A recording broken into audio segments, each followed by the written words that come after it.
And we are on the screen, and everybody wave hello. And we are starting to stream a little bit at a time. And we're waiting for, YouTube is always the last one to stream. I'm waiting, sending data. Would you all just tell it to hurry up, please? Come on. There we go. Okay, here we go. Okay, everybody, get in the mood. Where does yesterday's future, which is already here, meet today's future, which is about to happen, and tomorrow's future, which could be just minutes away? Pretending I'm wearing a watch. Welcome to Technology Revolution, the future of now. Where host Bonnie D. Graham asks savvy futurists for their predictions about the tech-driven trends that are shaping our future right now. Here's your host, who will take us into the future of now, Bonnie D. Graham. Thank you very much to Ryan Treasure for introducing me. I'm Bonnie D. Happy to be here, and I've invited back three of my, don't tell anybody else, my favorite people. We are going to talk about utilities, powering up all kinds of utilities. We're going to have predictions as usual. I'm thrilled to have them back. And everybody just wave hello. We are live on LinkedIn, on Facebook twice, and on YouTube. And I have a fresh opening for you all. I think you're going to find this interesting. So here we go. Welcome to Technology Revolution, the future of now, where AI meets innovation. We'll explore the how and the why and the when and the where and again the how. With Bonnie D and her Scarlett Mic leading the way, three utilities visionaries are back to light up our day. Wave when I call your name. Martin Stenzig is here. Vicki Zheng is here. Crawford Owens too, predicting AI-powered breakthroughs designed for me and you. From smart grids to sensors where progress is found, the future of utilities in AI will be boldly profound. Here's the new part. Martin maps water and telecom with AI sharpened sight. Vicki explores gas utilities with insights burning bright. Crawford electrifies the grid. Crawford, you have to look like you're electrifying. Electrifies the grid with forecasts powerful and new. They'll envision AI redefining what utilities can do for you. Gas networks, electric flows, water cycles that roam, and telecom signals that keep the world connected at work and at home. All rise with AI's guidance, smarter systems in sync, redesigning our lifelines faster than what we think. What'd you think? All good? All Ready? good. Awesome. Okay, now I'm going to do your individual. Here we go. Martin, this must be the 99th one you're on so often, and I'm so grateful to you. So, from Germany's tech corridors to America's innovation stage, Martin is reshaping utilities on the modern page.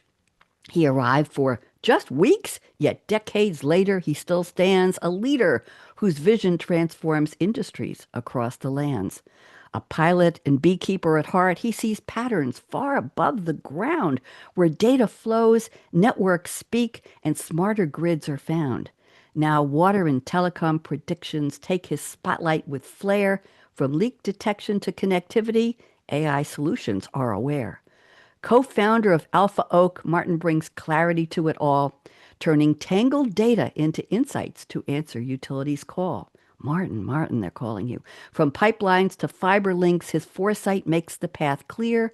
Martin's next generation frameworks pull the future in near. Martin, that's brand new. What'd you think? Very nice. Very nice. I mean, maybe even too much credit, but well, that's okay. I'm predicting. It gives you something to live up to for next year. Vicki is back. Welcome, Vicki. From engineering roots to the forefront of grid design, Vicki shapes the future where utilities align.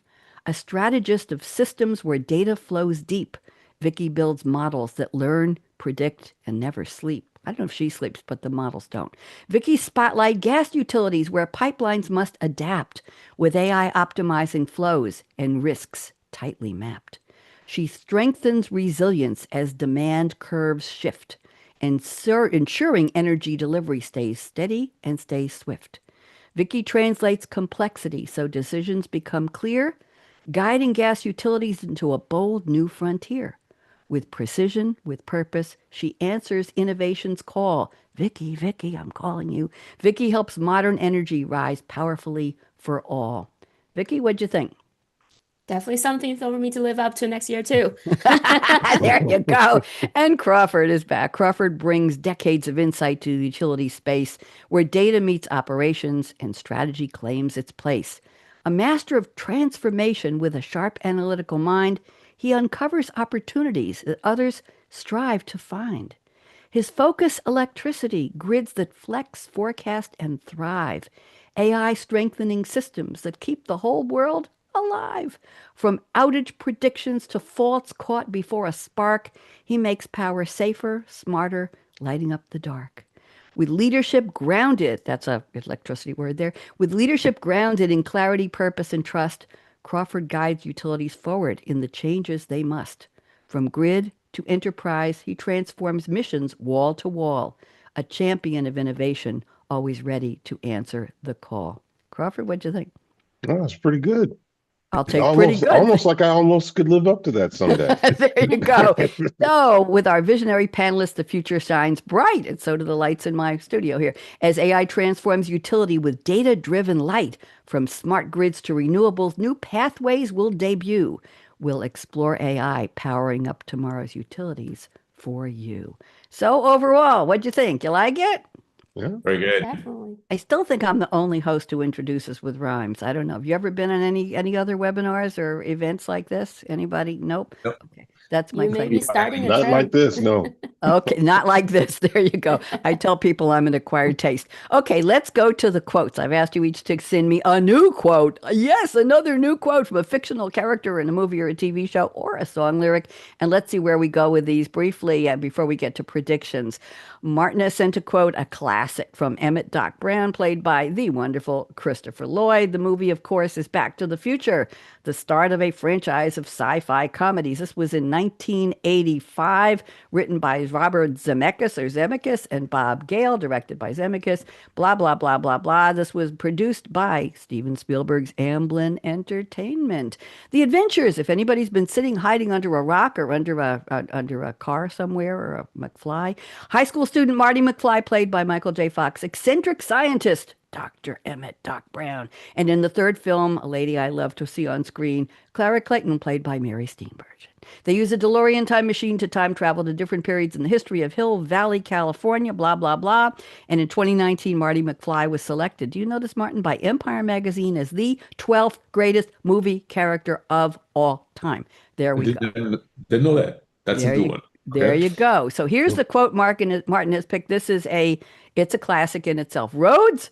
Where we're going, we don't need roads. Okay, Martin, putting you on speaker view, and why don't you tell us what this has to do with the future of utilities and AI? Go.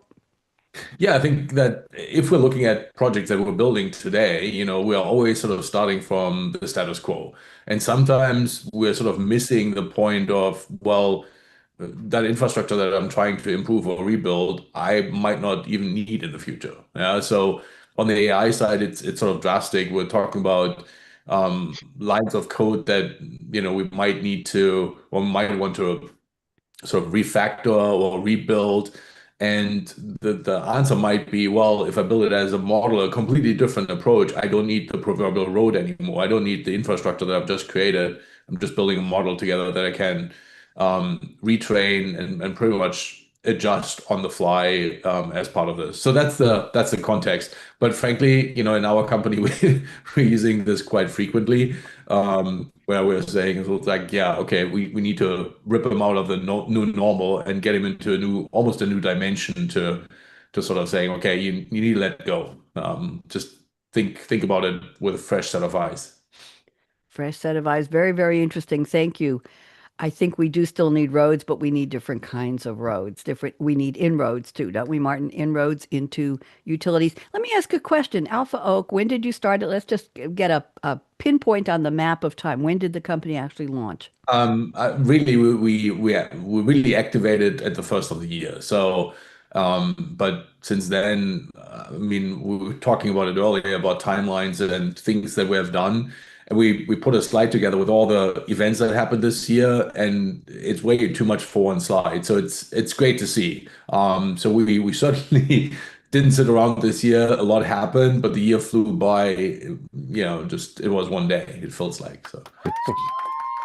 Oh, There we go. That deserves some applause. Starting a new company there's been a debate going on for probably decades, eons, on when is the best time to start a new company. And they say, oh, it depends on the economy. And the answer is, hell no. It's always a good time to start a new company if you have a problem that needs to be solved and you know how to do it uniquely well. There you go. So congratulations to you, Martin.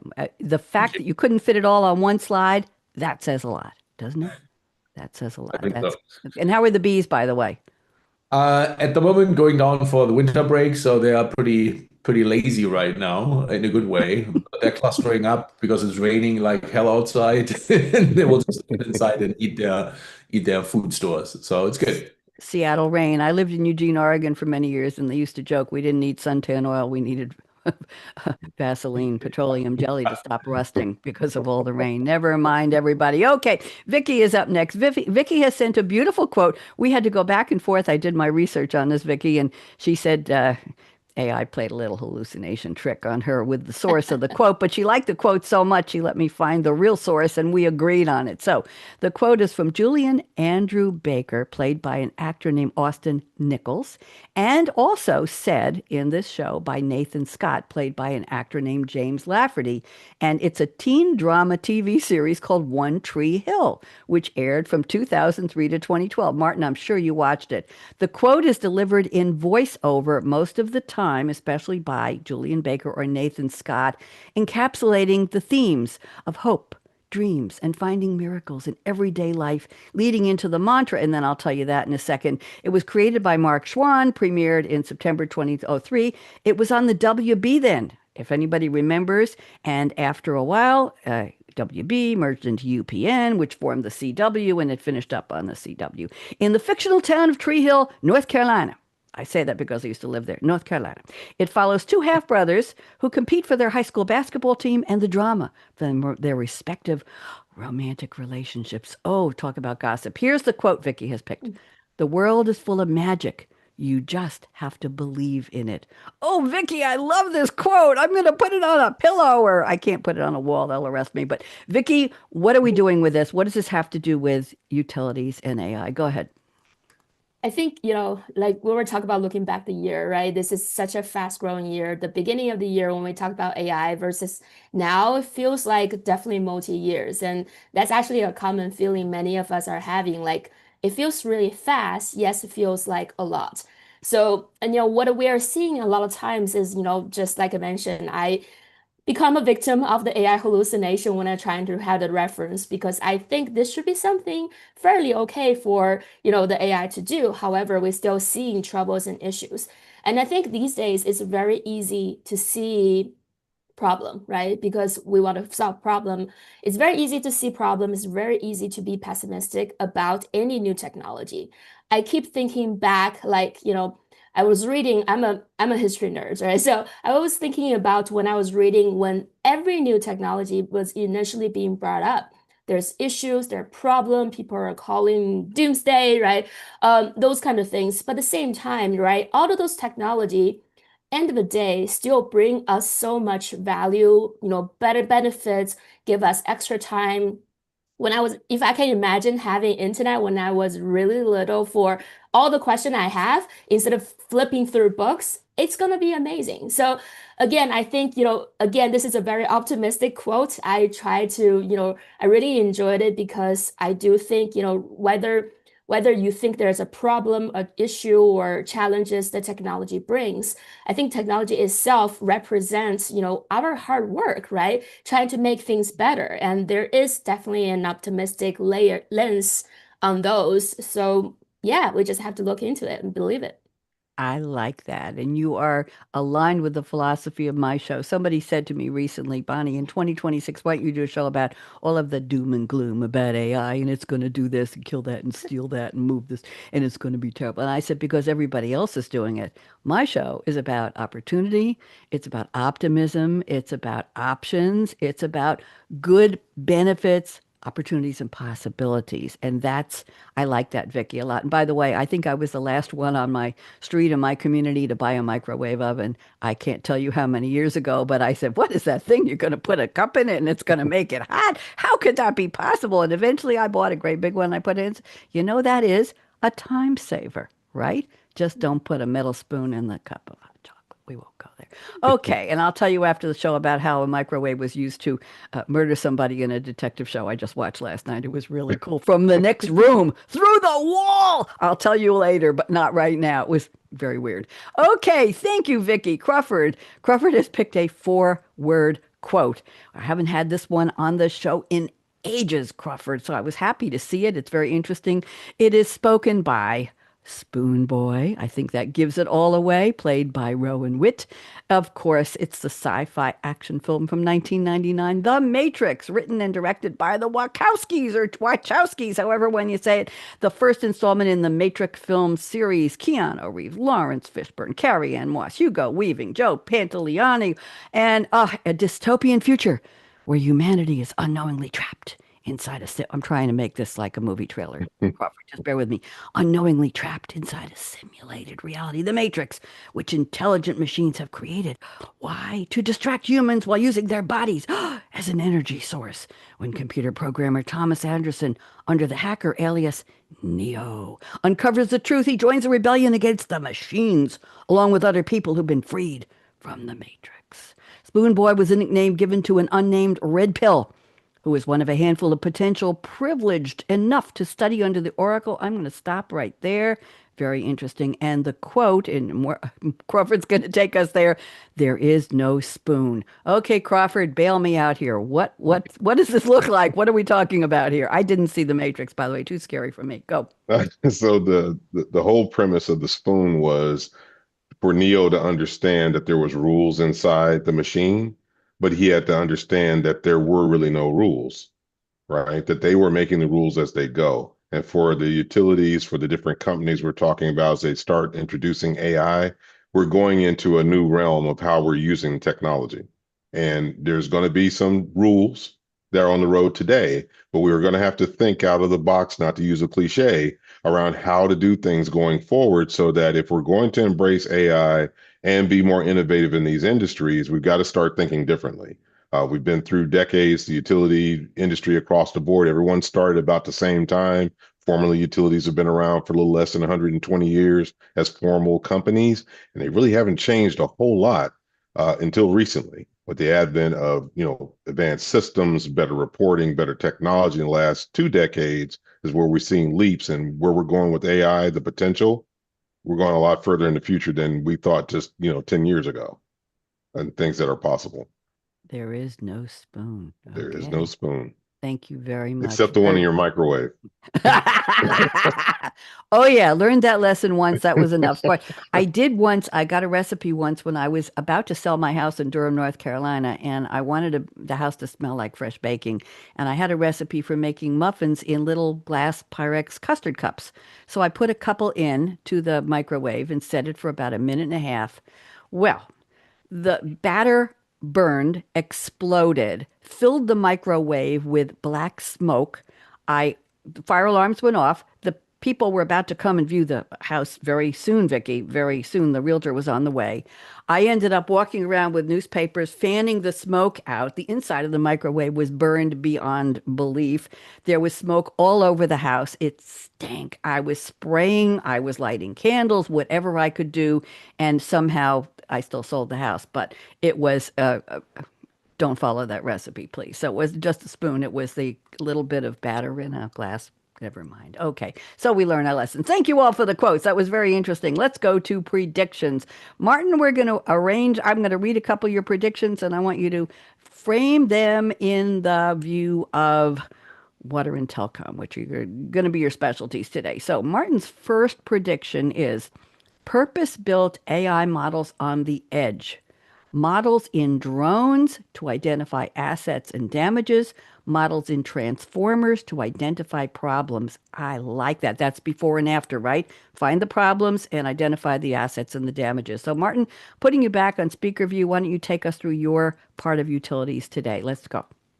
Yeah, I think we talked about it in various prediction shows, but the AI has become compact. So in the past, we usually would send AI into really, really big computer and really, really big processing machines. Now the models are becoming more and more compact and smaller, but the infrastructure, so the computer power that we need is obviously becoming much more compressed. So what that allows us to do is it allows us to actually run complete AI models, usually purpose-built models, on what we call the edge. So rather than running them in a big data center, you can now run your AI model, or parts of it anyways, in the field. So that might be part of a pump. It might be part of a transmission tower, to sort of use the telecom example. So what we want to do is, rather than having to take all the raw data and feed it into a central, matrix type big computer, we want to do parts of the assessment in the field, so that we can do that without sending lots of data to a central hub. So we can keep the data locally, which helps us with transmission of lots of information. But I can pre-aggregate sort of the problem. I can come up with hey, I've assessed the different input parameters that I'm seeing, and I came to the conclusion that it's a windstorm that caused this problem, or the power is out, or the power is still there, but my connectivity to my mothership is not there. So to make that assessment, to make that initial assessment, we can now have AI models that are, resident on the local small computer, almost like, you have the AI model that is on your smartphone, or an AI model that is part of your microwave that we just discussed. So because of hardware shrinkage, model compression, but also then the purpose-built approach of building AI models, all of that coming together allows us to be much more efficient, much closer to where the action is actually taking place, than having to funnel everything into a big fat data center, and consume a lot of energy. So that's that prediction. Okay, very, very interesting. Specifically for telecom, how would this impact? What are the drones looking for in terms of telecom? So we always have that assessment, and it's applicable to telecom, but it's also applicable to electric. So everybody that has above ground assets, whenever we have windstorms, whenever we have damages, whenever we need to assess problems, I don't want the technician to have to climb up ladders or climb up towers to look at, Mm-hmm. in this case, antennas. What we can do is we can now take drones. And with AI modeling, we can even determine automatic what the best flight paths, to figure out what the inspection cycle should be. And the models, the visual models these days are so good that we should be able to assess damage automatically. So based on a trained model that is shown, this is what a broken antenna looks like, this is what a good antenna looks like, et cetera, et cetera. We can build models that can do the assessment of all of that. So at the end of the day, and the restrictions are really more on the government side, on the FAA side. But if we assume that we own the area around the tower, we can use a fully autonomous drone that flies up there, looks at stuff, makes an initial assessment, comes back down, and essentially lets us know what it is, without the technician having to go up into the area, without having to manually, plot a flight plan, or a flight path. All of that can be done with AI today. Thank you. Let me just go around the table briefly. Vicki or Crawford, or both of you, drones in your field of utilities. Is this something that you see as well, with being AI powered and making a difference? Crawford, you're nodding first. Any comments? Yeah, absolutely. Martin's bang on accurate with that. It will help to better predict damages in the system before they happen, by giving you more real-time updates of the state of the equipment. And that's whether it's telco, it could be electric equipment, like you said, any overhead or above ground asset, to be able to do that with. Even above ground pipeline, if you're in the energy business of pipeline above ground, you'd also be able to pull those predictions from there. So yeah, it's very beneficial. Predictive analytics. Vicki, any thoughts on your area? Absolutely. For gas We need utilities, a little there's bit louder, Vicki. Just a little yeah, bit louder. because gas industries, there are miles and miles of pipelines, right? Then those times, usually they're passing through not very habitable areas. So drone becomes a great tool for capturing images, doing high level checks or inspections. So we can detect, maybe there is a small leak in the miles of the pipeline. So absolutely very, very valid. Thank you very much. Okay, Martin, anything you want to say back to your colleagues here before I move on? You good? Yep. Let's go to the next one. Okay, let's go to the next one. Vicki, I'm looking at your prediction number one, and you say better reliability and safety with fewer unplanned outages or hazardous leaks. Let's talk about the hazardous leaks in the gas lines, Vicki. That is important. It matters to a lot of people, and we all know when we call the gas company and say, there's a leak. We know that. That's a very human detection mechanism, right? That way before we had AI. So Vicki, how is AI helping this? Go ahead. Absolutely. So I think you use example, in last time when you moved in, right? There are some leave behind infrastructures with your, network, for example. Same thing with the gas utilities too. There are a lot of aging infrastructures out there, right? So company, as they are, drive profit is always a trade-off between reliability, risk management, and profitability. So, before times, right? You either spend a lot of man hours, a lot of the time, building redundancies to do, risk management, risk reductions. It's always like a trade-off between the two. With AI as a technology there, you are, essentially be able to we call it the sweat the asset a little bit more, right? Even if you have aging infrastructure with proper care and proper predictions on, hey, I do see a thinning, right? For example, on a pipeline for one of my, my utility infrastructures, I can be more proactive versus reactive on detecting the leak, reporting out to the environmental health groups that, hey, I do have a leak. Then I start to have to fix it really quickly. Otherwise, I'm facing a fine. So I think, again, between the risk management and also, profitability, AI can be a technology to essentially help both, right? We want it to be safer, more reliable, at the same time, still making sure we're, as a company, still profitable. Facing a fine. Okay. How does that come into play? I'm not Oh, familiar with that. that's a very interesting part of, Yeah. depends on the state, obviously. Mm-hmm. But many times we have this, basically a certain level of leaks. You have to, within your 24 hours of your first detect, you have to make attempt. That's called a first attempt. Otherwise, if you cannot show proof you have a first attempt to repair it, there are certain states like California, you're fined by hours.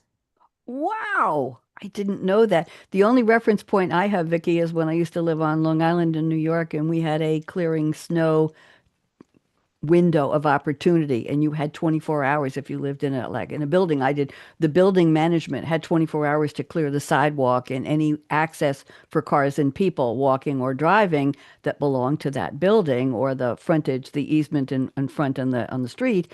We had 24 hours to clear our sidewalks. And I think I never saw a fine, but you all scurry to get your shovels. That's the only way I can relate to this. Is there anything in other utilities, Crawford or Martin, that you can relate to what Vicki said in terms of a window Uh, of correction? yeah, not only that window of correction, but if you don't have the correction, you have an incident. The biggest fine, I think, for utility and gas was $1 billion because they Hello? had a significant incident. So yeah, it can get it quite expensive for you if you don't do these predictive analytics and make sure that your equipment is in good shape. When Yeah, it was was that billion with a billion? B. When was that? I know I'm still Uh, billioning it. the When was that incident set? How many years ago was this? The incident was 2010 that the incident occurred, and the fine was levied, I think, 2013, 2014, like 2, 3 years later, after all the investigations were done. $1 billion in 2013. What would that be today? With inflation, ooh, I had to go pull the calculator out, but it's definitely more than 1 billion. That was my point exactly. Like billion. I know. Martin, anything you can relate to what Vicky said in terms of Yeah, fines? absolutely. I mean, we have the same thing on the water side. It's funny how the discussion on the water side actually changed over the last few years. When I started in this business and we talked to water utilities, you very often got the answer of like, "Hey, it's just water. It's going in the ground. Who cares?" So we have lots of it. These days, with the shortage of water, we're getting more and more concerned about it. So the same pressure differential approaches that we're taking in gas in order to see whether or not we have leaks, we can apply on the water side as well.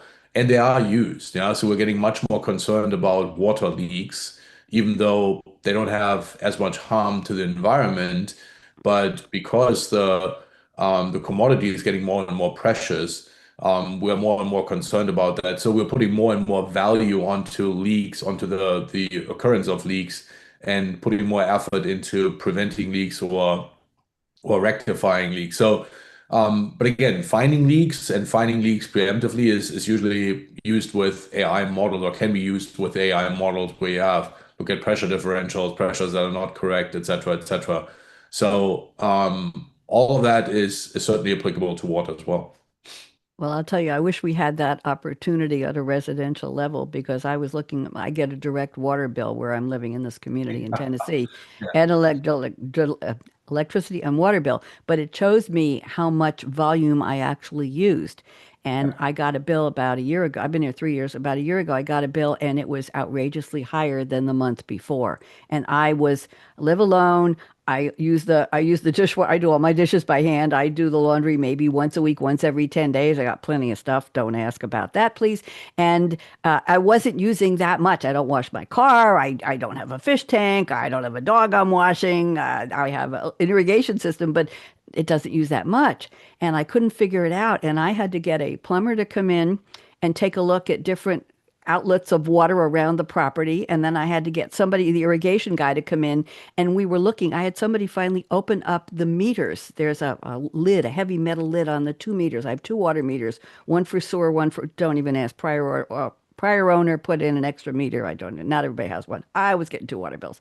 And they looked in and they said, Bonnie, that meter's going, boop, boop, boop, boop, boop, boop, boop, boop. It is spinning, it's spinning, it's spinning, it's spinning. I said, well, what in the hell's happened? Anyway, it turns out that one of the hose bibs at the front of the house had a leak that was going into the crawl space, and it was just a drip, drip, drip, drip, drip attached to the irrigation system. And they're standing there looking and they're saying, come look at this. And the meter going bup, bup, bup, bup, bup, bup, in a circle, it was like a dance. Bup, bup, bup. Okay, we finally figured it out, but I had to call two services to come. Luckily, they didn't charge a service charge to come and figure out where the leak was. Martin, if there had been a drone or something that could have pinpointed that, it would have not only saved money, it wasn't even about the money, it was about the waste of water and the potential I had the damage. same thing, but my predictive analytics engine was the neighbor that came by and saw water coming out of the ground in front of my front yard. It's like, I think you have a problem. There's a whole lot of water coming out of the ground. I'm like, Well, yeah. that's what my neighbors told me. They said, when you walk on your lawn, if it's mushy, you know that it's leaking into the lawn. I said, no, at least we don't have that problem. But it was something against one of the something or other. Anyway, we figured it The out. visual inspection come right there. Yes, it's called the mushy shoes inspection too. Absolutely.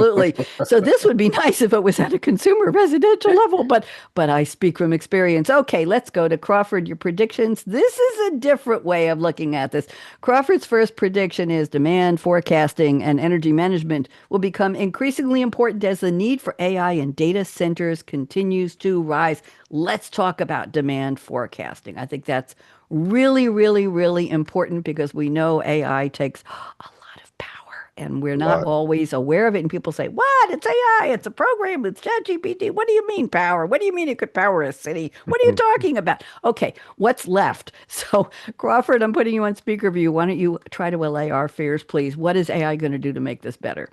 So first, AI is kind of causing the problem, right? But what can be done to make it better is better demand forecasting. And that's the reason why I use that quote, there is no spoon. We've got to change the way we've been looking at how we distribute power, and how we're utilizing the models around it and how people are consuming power. And we can use AI models to help us build those new sets of rules of how we're going to interact, because AI is not going anywhere. It's a heightened demand for it. It's being pushed all over the globe. People see it as the way to help us enhance our inspections on the utility side. We've already talked about that. We've talked about the fact that people are wanting to engage more and get more data from the last call we were on, but all that comes at a cost. So as we're building these data centers, we need to also be looking at our demand forecasting models and make sure we're not crippling our infrastructure by adding all this new demand into the system. AI will be able to help us do that with the right models. And Vicki's one of our masters at that, that's on the call. And people like Vicki will be able to help us to build those models so that we can tell what these stressors are and then start bringing different types of energy into the market. So we have a better mix, at lower cost, and we're not, robbing Peter to pay Paul, as the old saying goes, when it comes to adding data centers into our mix. And thank you. And I'm going to add one more prediction before we go around the table and see what Vicki next and then Martin have to say. Your prediction 3, Crawford, is a resurgence in exploring demand pricing Mhm. and discounting rebating based on time of use consumption or time or use consumption. How does AI figure into that, Crawford? So how AI figures into that, we talked about the fact that there's more demand. So Mm-hmm. there's a couple ways that you can deal with the increase in demand. One is to create more supply, and it's also to conserve. And how best to get people to conserve, give them an incentive. So using the AI models, we can build better models about when peak demand is actually going to occur in the different markets. And then using that to drive people to say, hey, if you don't use your washer, we were talking about that a moment ago, to do Yep. all that laundry on Thursday and Yep. wait and do it on Friday morning, I'll cut your utility bill by X cents per kilowatt hour. And so that will allow people to better manage when they use their power, which will lead to conservation. Also about discounting and rebating, similar vein around when you're actually going to use it. So maybe, that there's a high demand on data when people are at home at night. So maybe you give people discounts for not using power at night because now everyone's on Netflix, right? Everybody's out there on YouTube and Google searching and doing all the streaming entertainment. That's going to put a lot of strain on the system. So therefore, hey, if you don't do that, I'll give you a discount. If you use that power, say maybe at 4 in the morning, as opposed, and it can actually start helping people change habits.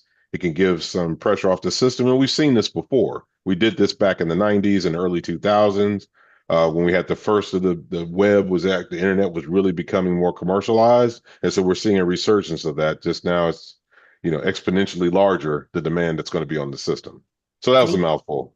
No, that was great. That's what I was looking for. We have things like water restriction here, where they tell you on my side of the street, such as it is, I can only water with any kind of automated irrigation system or sprinkler system. One of those back and forth things. You can only do it on certain days of the week, and if they come by and find you, they will fine you, Vicki. They will fine you if they can prove that you're out there. But if you use a hose and you're hand watering, you can do it any time of the day or night, any day of the week, which is interesting. So let's talk about demand pricing and rebating. Vicki, in your field where you're this guru, how does that figure in with you? Is that something that's being done? Is it useful? I think that's definitely a very interesting part. Actually, when I was dealing with a lot of companies, pricing is actually one of the first AI use cases many companies are trying to bring up, right? For utility, when we're talking about, we're facing millions and millions of customers, and we have to predict either, a residential or commercial kind of usage, that it becomes a really powerful use case for AI. And I think this is another area, like, Crawford, like you mentioned, right? That we are also seeing so much utility consumption by those AI data centers, and we're exploring new sources of renewables. So there, until we start building very gigantic, kind of storage or battery storage area for utilities, we also need to basically balance off, for certain source of energy, such as wind and solar, right? Sometimes it's not just about the generation or the production of the electricity, it's also about consumption. How can we use, efficiently, not to waste it in the grid, but use it efficiently throughout the day of time, the peak versus the lower time, using supplements, other source of energy such as gas for intermediate when we're having some off balance by the demand and supply. So I think those are very heavily going to be using a system or AI to help figure out, because this is going to be beyond our traditional, somebody's building spreadsheet type of ways. Oh, still using spreadsheets. We've talked about that for years. Martin, any thoughts on encouraging people to use for demand? Could you say to people, don't go on your social media platforms until midnight or before 5 o'clock, please? If you're retired, if you're retired, go on TikTok and YouTube and Instagram before five. That's like you used to, the joke that why are all the retirees driving at 5 o'clock and clogging up the Long Island Expressway when people just got off work and they need to get home? And there's Murray. I'm sorry, I always use Murray. Murray, I apologize. He's in the first lane and he's like 30 miles an hour all the way out to Patchogue. Anyway, that's a Long Island joke. Martin, what do you think? Is this applicable to your areas?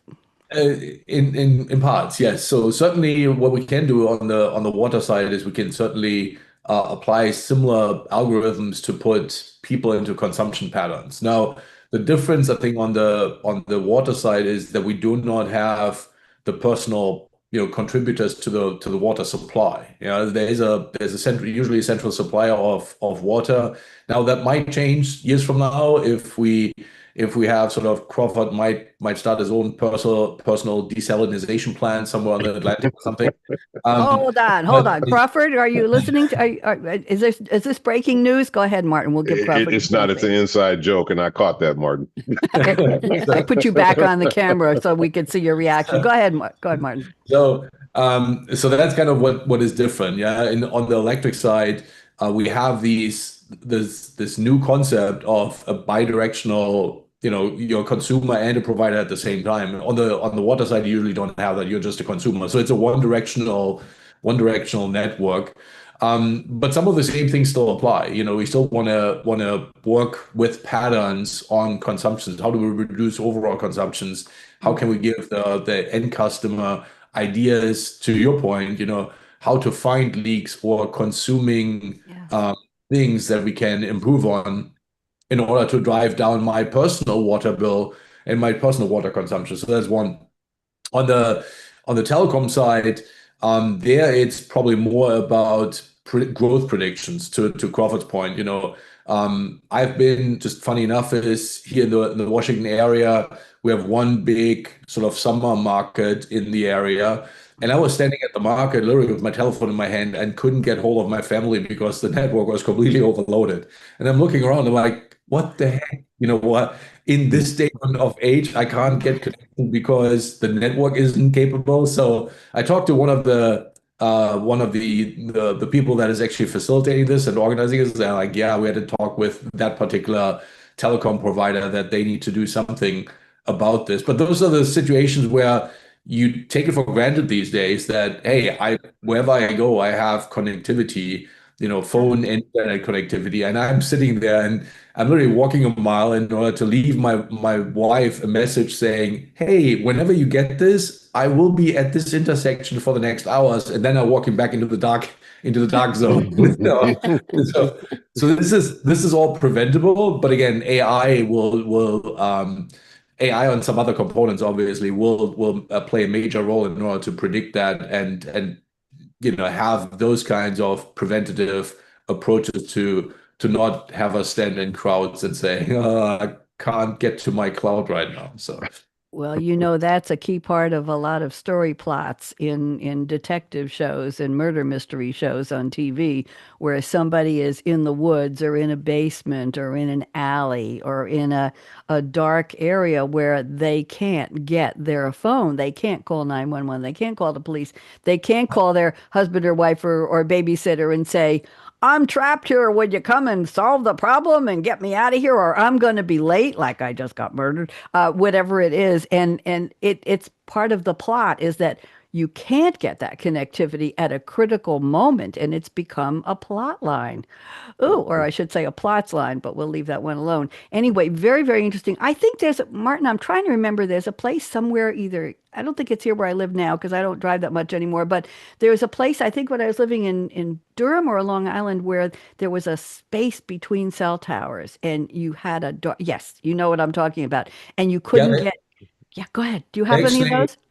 Absolutely. I mean, I'm living on the West Coast, so we still have lots of spaces like that. But the funny thing is, there's actually a company based here out of Seattle. What they are doing is they're plotting those. So they're literally having equipment for various cell providers where all they're doing is they're essentially think of it like an Uber car, but with lots of antennas on the roof, and they're driving through the countryside and plotting out exactly those kind of, let's call them white spaces where there's bad connectivity going on.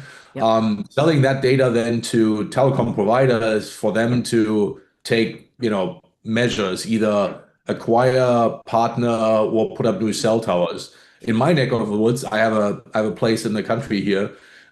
For years, I was literally in one of those spots where I would Mm-hmm. take a left on my property, and for good or for Nothing. bad, the cell phone was gone. So Yep. I found ways working around it.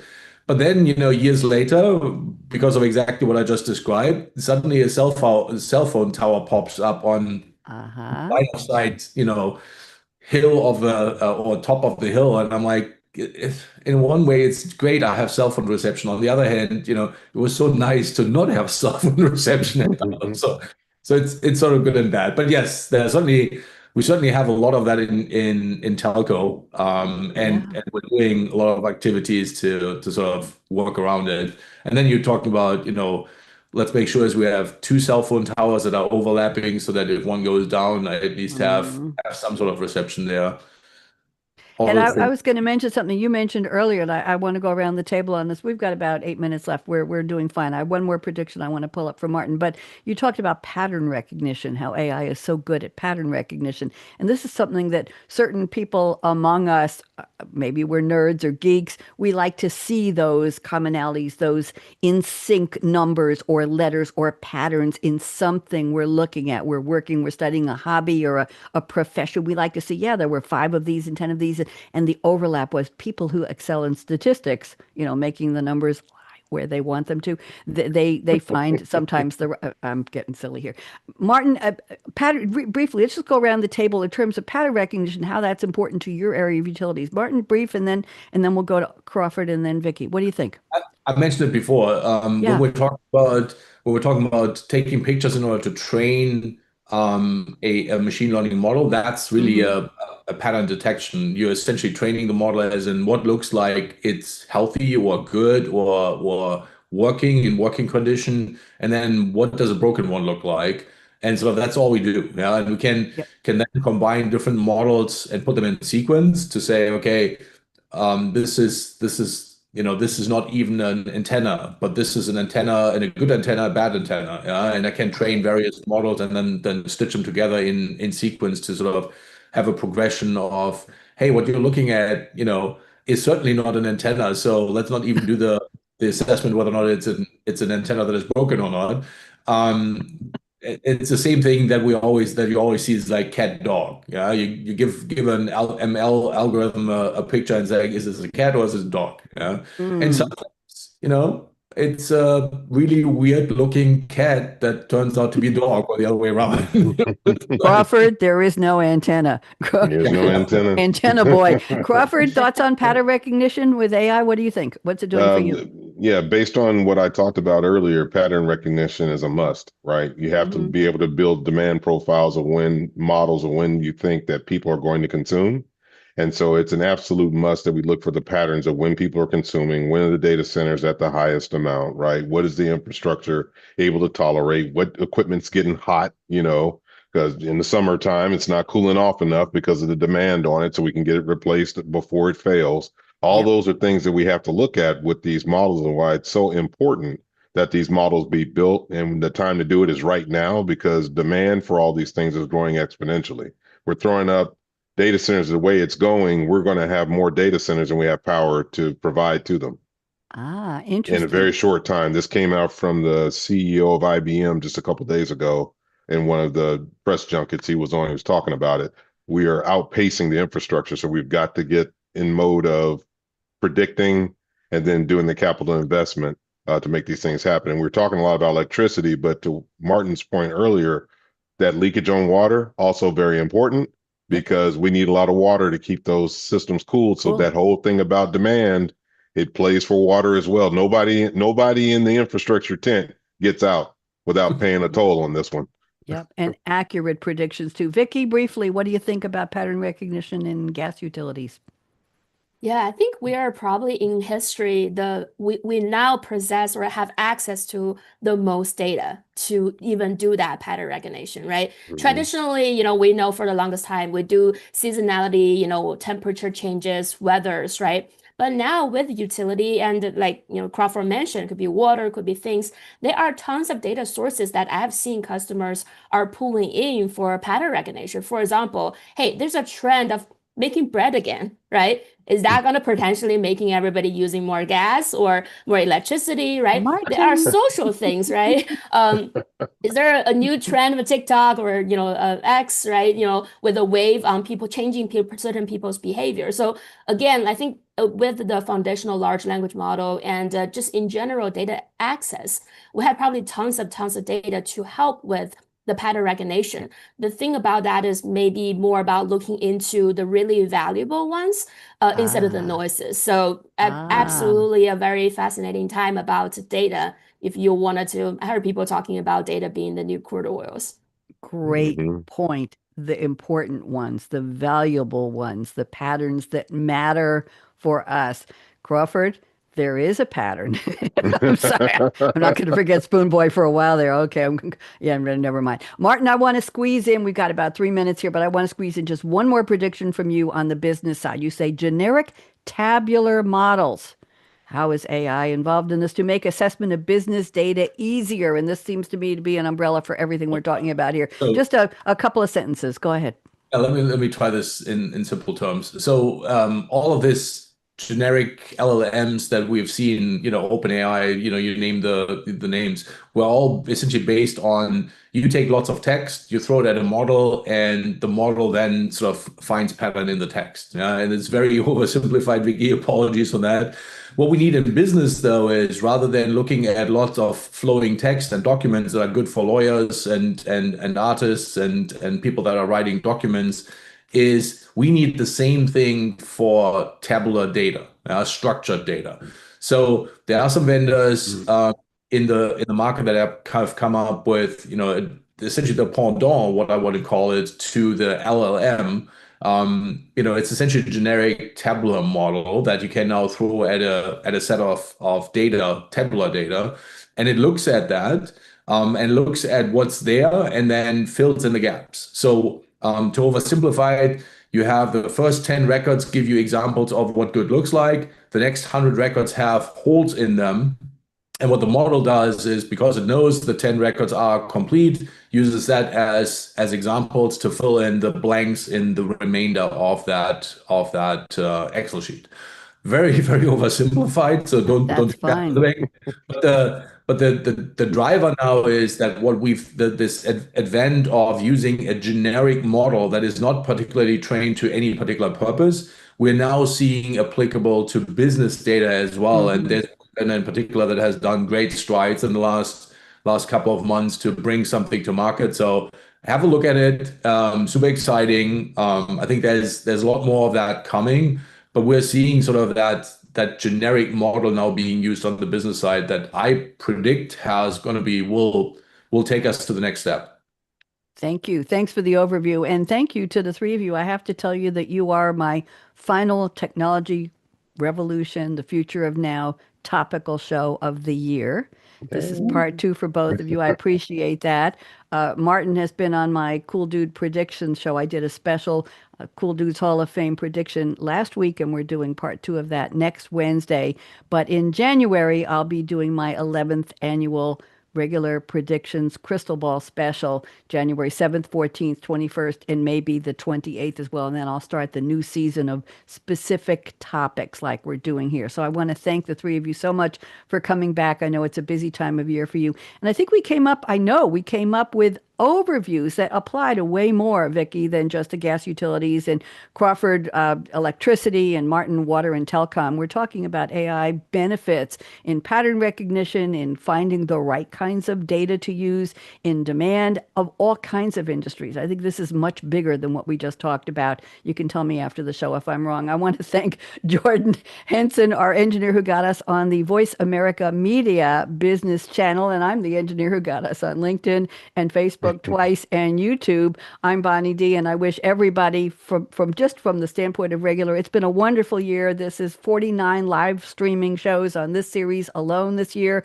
and about 150 more on all my other shows. And I want to thank our listeners and our viewers for being here and for encouraging us and for your comments on social media, and especially people on LinkedIn with all the impressions. Listen, kids, for me, 500 impressions on one show is viral. I don't need a billion. I don't need a million. I don't need, just that means people are paying attention, and that's what we're all about. So we're going to close out with our regular music here, and panelists stick around. I want to tell you the story about the killer microwave. So here we go. Let's see if we can get this going. Okay.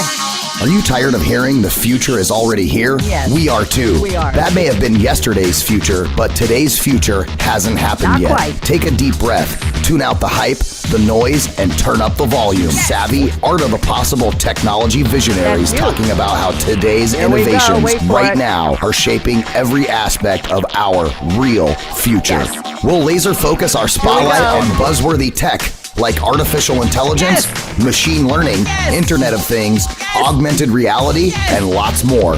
Clear your calendar and open your mind for Technology Revolution, the future of now, with the most upbeat host on global radio, Bonnie D. Graham. Listen anywhere, anytime, on any device. Thank you to the voice of Ryan Treasure. I have to tell you all that was recorded about 6 years ago, and I still love it because we must have been prescient. We must have known the future. We were going to say, everybody wave goodbye. We're going to say